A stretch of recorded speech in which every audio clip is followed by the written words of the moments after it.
planteábamos esta entrevista de hoy, que eran los dos extremos más vulnerables de la sociedad, los niños y adolescentes y la tercera edad, que hoy por hoy la expectativa de vida ha crecido mucho, lo cual nos lleva a ver gente de edad muy muy avanzada que necesita ser contenida, que tiene una problemática muy particular y que por ahí no recibe la atención debida. El Estado tiene en muchos casos, como decía en aquella nota, oficinas o coordinaciones que no coordinan, con nombres grandilocuentes, llena de funcionarios que no funcionan, y parafraseando a la desquiciada que tenemos, pero con funcionarios que no funcionan, y la problemática no se resuelve, las víctimas o la gente vulnerable no es acompañada. Lo decíamos en ese momento por los niños y los adolescentes, que tienen una problemática muy muy particular, y en este caso, bueno, ustedes ponen en relieve una problemática que excede la coyuntura del hogar y de las cuestiones que se han ventilado estos días. Me parece que la problemática es mucho más profunda. Entiendo que, como hay en la Nación un defensor de la tercera edad, debería haber algún tipo de representación a nivel local de la tercera edad, quizás a través de los centros de jubilados o de otra manera. Pensando en lo que hablaba con Nelson fuera de aire, le decía, en el Consejo Deliberante, por ejemplo, tenemos, la persona de menor edad tiene 30 y pico y el mayor no llega a 60, más o menos, ¿no? Y hay dos generaciones o dos etapas de la vida que no están representadas en ningún lado. Todos los menores de 30, que deben ser 2 generaciones mínimo, estamos hablando de 2 generaciones, y mayores de 60, que estamos hablando de 2 generaciones más, que no están representadas en la discusión política del diario. Lo cual me parece que pone un poco de relieve a dónde estamos apuntando. Nos hemos concentrado mucho en esa mediana edad, que somos los protagonistas de la vida, y nos hemos olvidado de los otros extremos. Gabriel, podemos estar, y de hecho lo estamos, en desacuerdo con 1.000.000 de frases o actitudes del Papa Francisco, pero en este caso vamos a tomar una palabra de él. Una de las primeras, cuando asumió, creo que habló del descarte, el descarte de la tercera edad, y no solo estamos descartando, lamentablemente como sociedad también, porque esto en definitiva es una consecuencia que haya asilos, hogares, del descarte de nuestros abuelos, de las personas mayores. No estamos descartando solo una persona con lo trágico que esto es, sino también descartando experiencia. Sí, igual, yo en esto voy a hacer una salvedad. Yo no creo que un hogar o un asilo o un geriátrico necesariamente tenga que ver con un descarte. Me parece que deben ser adecuados para cubrir las necesidades que tiene esa generación. El problema sí está dado cuando esos hogares, asilos o geriátricos no cumplen con eso. Entonces me parece que sí, el descarte lo hace la sociedad al no acompañar a la tercera edad en el geriátrico. Porque el problema no es llevarlo al geriátrico, el problema es que después se abandona. Tal cual. Entonces, creo que ahí está la cuestión. Yo creo que el descarte no es necesariamente por recurrir a eso, que quizás en otros países lo vemos de manera distinta, los retiros y demás, pero me parece que el Estado debería estar presente, garantizar que funcionen esos lugares donde se le cubran las necesidades que tienen, donde se los acompañen en los términos que tienen, que además se sientan acompañados por coetáneos de alguna manera, ¿no? Porque esto también es importante. Bueno, hay muchísimos países donde una persona mayor, un abuelo, haya tenido no cargos importantes, es una fuente de consulta y hasta casi de respeto sagrado lo que dice, ¿no? Sí, sin duda que sí. Sin duda que la experiencia vivida y las anécdotas que pueden contar y su propia vida es una fuente de conocimiento inagotable, que no debemos descartarla. Pensaba tanto en las instituciones para adultos mayores como en lo de los niños, volviendo un poco a aquel escrito que oportunamente publicabas en nuestro sitio, no siempre incluso pasa tampoco por el profesionalismo, ¿no? O por tener un título o no la persona que lo conduce. Hay personas con título conduciendo espacios y no funcionan tampoco, sin desmerecer el hecho de tener un título, obviamente. Es que no hay ni que desmerecer ni sobrevalorarlo tampoco. Me parece que un título es un gran esfuerzo por parte de esa persona para obtenerlo, pero no lo hace per se idóneo para la función. Y hay que defenderlo después. Exactamente. Me parece que en los dos extremos no solo debe haber una cuestión de formación formal, sino que debe haber también una cuestión humana en juego. Lo veo quizás con algunas personas que acompañan a adultos mayores que no tienen una formación formal y quizás no siquiera han llegado a terminar el secundario, y sin embargo la forma en la que manejan, conducen, acompañan y están presentes, nada tiene que ver con una cuestión de universitaria. Gabriel, volviendo un poquito a los chicos, a las instituciones, insisto con aquello que oportunamente publicabas y que los invitamos a repasarlo en nuestro portal, pueden buscarlo en el archivo. ¿Cuál es la situación? ¿Qué te encontrás? Supongo que también por tu trabajo particular, en tu estudio tendrás muchos casos de violencia, en definitiva, todo lo que ya conocemos y que oportunamente venimos reflejando también como medio, lamentablemente, en nuestra ciudad. Sí, te comento más o menos un poco lo que vemos, ¿no? Entendemos que hay subsistemas que no funcionan. Yo lo decía en esa nota, que un menor de 15 años, porque hablamos concretamente de cuestiones por ahí delictuales, que estas olas de por ahí delictuales, de robos, tienen que ver con eso. Menores de 15 años, un juez de familia que actúa casi como un padre que lo reta, mayor de 16, un juez de adolescente, penal de adolescente y familia, que intenta dar algunas medidas, hasta que llega a los 18, que nos ha pasado, tenemos un par de casos de este año en los que pasan los 18 años, cometen un delito y se van directamente al penal. También nos ha pasado gente muy joven que ha purgado una condena, sale del penal y ha reincidido de manera inmediata. Esto que nos dice que hay todos los subsistemas que no funcionan, porque estos menores que empiezan a delinquir o que empiezan a delinquir a través de sus adicciones, no encuentran un acompañamiento en ningún organismo del Estado con grandes nombres. Acá se crean áreas, se crean coordinaciones, pero no cumplen una función social seria. ¿No dan abasto? Es probable que los exceda el trabajo, pero no lo dicen en estos términos. No blanquean que el poder político no ha tomado las decisiones correctas o que no dispone los recursos necesarios para los planes de acción.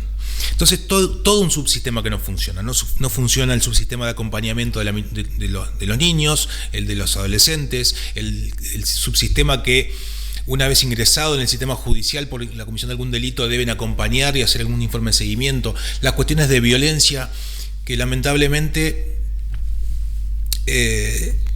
se han multiplicado las denuncias, y en ese cúmulo de denuncias, y a todas se le da el mismo tratamiento, se pierde de alguna manera la posibilidad de intervenir seriamente en los más profundos, porque es el mismo tratamiento para toda denuncia, sin sustanciar qué hechos ocurrieron, no ocurrieron, cuál es la realidad, cuáles son los seguimientos que deben hacer los organismos que en los oficios que emanan de los juzgados encomiendan a los organismos estatales y administrativos correspondientes, coordinaciones, a hacer un informe, un seguimiento, un plan de acción, y mueren en ese oficio. El seguimiento es un llamado telefónico cada tanto para preguntar, o la recomendación que concurran a un psicólogo, por ejemplo, o consultas psicológicas o psiquiátricas. Que hagan un curso. O que hagan cursos. En San Salvador, por ejemplo, para obtener un turno para un psicólogo en la sala Pancho Ramírez o en el Hospital San Miguel, los turnos son a 6 meses. Pero porque no lo tienen antes, la culpa no es del profesional de la sala o del hospital. La cuestión es que el sistema no está funcionando correctamente. Porque si vos tenés una situación de violencia y el primer turno que tenés para resolver o para acompañar está dentro de 6 meses, en esos 6 meses tenés una ventana grandísima de montones de situaciones. Y vuelvo a decir esto, ¿no? Se pierde en ese cúmulo las más graves, porque si tratás todo igual, si todo es lo mismo, es la nada misma, ¿no? Si no podés profundizar en la que necesitas profundizar, entender que determinado hecho no existió y que hubo un abuso, porque nos hemos acostumbrado muchísimo a abusar de los sistemas. Hemos convertido nuevo paradigma, que yo lo festejo, ¿no? De terminar con la violencia, pero se ha terminado en un abuso de ese sistema también. Lo vemos a diario. No puedo profundizar demasiado en el tema, pero lo vemos a diario. Nosotros, y en esto también podemos hablar de los extremos. Ningún extremo es recomendable, es bueno. Las posturas radicalizadas, obviamente, que no llevan a ningún lado. Y muchas veces por revalorizar el rol de la mujer caemos en feminismos que tampoco son buenos, y creo esto de hecho lo hemos reflejado muchas veces acá en nuestro programa. No hay que descuidar cuando la denuncia, por ejemplo, la hace un varón. Hay casos en la Comisaría de la Familia de San Salvador de varones que denuncian hasta violencia. Sí. Lo hemos charlado con la propia titular de la Comisaría de la Mujer. ¿Funciona la comisaría? Porque hablabas recién de los jueces, hay pasos previos. Comisaría de la familia, en realidad no de la mujer, comisaría de la familia, fiscalía. ¿Cuál es tu experiencia? Yo voy a romper lanzas por esto, porque me consta que la labor que hace la Comisaría de Minoría y Familia en San Salvador es muy buena. Están supliendo roles de otras instituciones administrativas.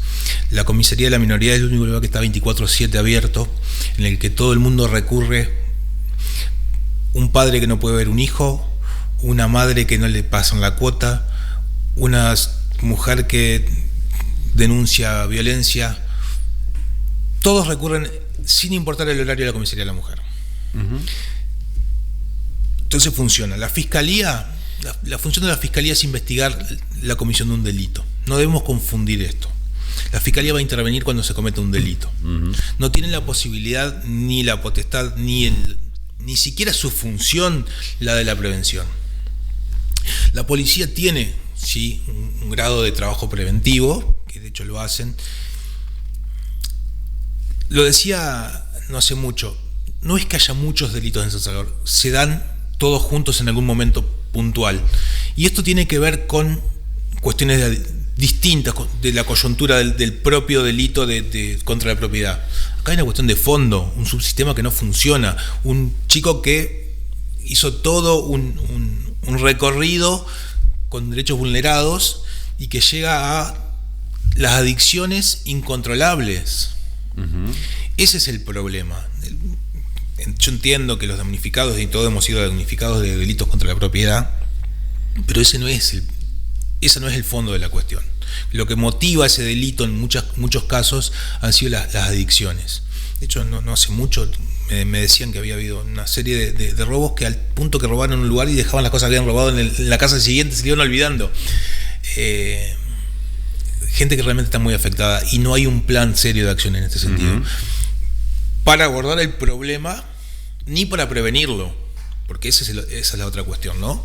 Estamos hablando de que está fallando desde el inicio, desde la prevención misma, y no es solo criminalizar el consumo. Me parece que hay otras situaciones a resolver que no son la de que terminen en fiscalía con una causa penal y con una condena, que además quien cumple una condena, cuando sale, lo más probable es que reincida, porque no siente que tenga un lugar en la sociedad. Y no estoy acusando a la sociedad de esto, estoy diciendo que no hay sistema que contenga esta problemática. Y lo recupere. O que lo contenga una vez salido, porque no pido siquiera que se haga la reinserción o el trabajo de reinserción en el penal, ni siquiera hablo de eso. Hablo de una vez salido del penal, ¿qué hacemos con esta persona? ¿Lo consideramos un muerto civil como la vieja Roma y lo desterramos? todo aquel que haya cometido un delito lo desterramos de esta sociedad, lo convertimos automáticamente en un enemigo del derecho. Esto, hablando un poco, recordando lo que escribió Salduna no hace mucho cuando fue el tema de Cecilia Goyeneche, por ejemplo, Salduna, que deja su lugar en el Superior Tribunal, hablaba de un derecho penal del enemigo. Hemos considerado que hay determinadas personas que son enemigas del derecho y las tratamos como enemigos, no como ciudadanos. Y esto genera esta problemática. Uh-huh. Y si estamos en constante confrontación, que es lo que nos pasa por ahí con estas cuestiones del feminismo que vos decías también, ¿no? Se pone tan extremo que enfrente se ve un enemigo y se actúa en consecuencia y se provoca. Generalmente se provoca y se provoca y se provoca, y la intención muchas veces no es la de solucionar el problema, sino de provocar. O en el mejor de los casos, y esto también lo hemos reflejado acá en nuestro programa, charlando con chicos, incluso que legislación de por medio, denuncias, área de la niñez, COPNAF, ANAF, área de la mujer, hace un año que no le permiten ver a sus chicos. No se trata igual una causa cuando la denunciante es una mujer o es un varón. El varón tiene que esperar, y si tenemos un ratito, vemos qué hacemos. Sí, yo te voy a comentar algo que dije un día en una audiencia en Sala Penal en Concordia. La perspectiva de género se ha convertido en un prejuicio de género, y partís desde ese lugar. Cualquier intervención que haya parte desde un prejuicio. Y esto también venía a que la respuesta del sistema al día de hoy, el sistema judicial al día de hoy se está manejando con bajadas de línea de política criminal. Dejó de ser el sistema un sistema justo para ser una herramienta de política de Estado, que me parece que no debería ir por ese lado. Hablando de esta cuestión de la erradicación de la violencia contra la mujer, por ejemplo, yo te puedo contar cómo funciona el sistema. Ingresa una denuncia en la comisaría de la mujer. Si es de violencia familiar o doméstica, en el caso de San Salvador, que no es juzgado de familia, se va al juzgado de paz. El juzgado de paz ordena de manera inmediata medidas que incluyen exclusión del hogar muchas veces y de restricción. Se manda al denunciante y a la denunciada, o al denunciado y la denunciante, indistintamente, a que se hagan un informe que la entrevista dura 15 minutos. El informe es una transcripción de las palabras dichas, y hacen un copy-pegue de grupo de riesgo. Con eso sacan las medidas y ahí se termina. Pasa la época de las medidas, 90 días, 180 días, se archiva la causa. No hay intervención de ningún organismo. No se sustancia si el hecho ocurrió o no ocurrió. Si no hubo tanto de la mujer con el hombre como el hombre para la mujer, si no hubo un abuso del sistema para, por ejemplo, desalojarte de una casa, ¿no? Sin importar si sos hombre o mujer, vos denunciás una situación de violencia en tu casa y el denunciado inmediatamente lo excluyen. Lo que antes tenías que ir por un desalojo, y lo vas por una medida de exclusión por violencia. Uh-huh. No importa si el hecho ocurrió o no ocurrió. La ley dice que los jueces están facultados para usar todo lo que tengan a disposición para averiguar la verdad de los hechos. La realidad dice que hay una bajada de línea de política criminal, que ante una denuncia se actúa de esta manera. Se ponen medidas y exclusión y se termina. Lamentablemente, en denuncias o en casos como estos que vos reflejabas, todo aquel denunciado es culpable hasta tanto se demuestre lo contrario. Exactamente. Sí. Se invirtió de una manera sorprendente el estado de inocencia. Lo digo como abogado, ¿no? Lo he hablado con algunos colegas, y hasta nos han borrado del sistema que interviene en cuanto a violencia, nos han borrado el rol de abogados. Viene un cliente y me dice, me denunciaron. Y yo lo planteaba a algunos colegas y le digo, ¿qué tengo que hacer? Porque que si me presento en el expediente, trato de resolver las situaciones y demás, pero no nos han dejado ni herramientas porque no se sustancia. Uh-huh. No se sustancia si el hecho ocurrió o no ocurrió. Nadie investiga. No hay un seguimiento por parte de los organismos, porque muchas veces los hechos sí han ocurrido. y hay revictimizaciones, y hay de todo, pero los organismos no acompañan adecuadamente. Si me preguntan cuál es la forma adecuada, no la sé. Digo, no soy un profesional de esa área. Lo que sí digo es que no funciona con una entrevista cuando se puede de 15 minutos y como informe se transcriben las palabras del entrevistado. No sé qué método científico utilizarán para las conclusiones, que son generalmente de 2 párrafos. Las recomendaciones son generalmente las mismas. Las consignaciones de tipo de riesgo son una enumeración sin explicar cómo se llega a considerar que existe ese riesgo. Entonces hay una falta de trabajo profundo, de minuciosidad y también producto probablemente del cúmulo. Yo no lo he preguntado, la verdad, no tengo la estadística, pero podrían preguntar a ustedes en algún momento cuántos botones antipánico hay activos el día de hoy en la ciudad. Había muchísimos. Por ejemplo. ¿Y cómo reacciona la policía, quien está obligada de alguna manera a acudir a esto con semejante cantidad de botones antipánicos que muchos están acompañados de rondas? Entonces le tiran el problema a la policía, hacer rondas. ¿La policía con qué recursos va a hacer todas las rondas? Entonces le tiran a la policía elegir de alguna manera qué rondas hacer y qué rondas no hacer. Y no le pueden tirar esa responsabilidad a la policía.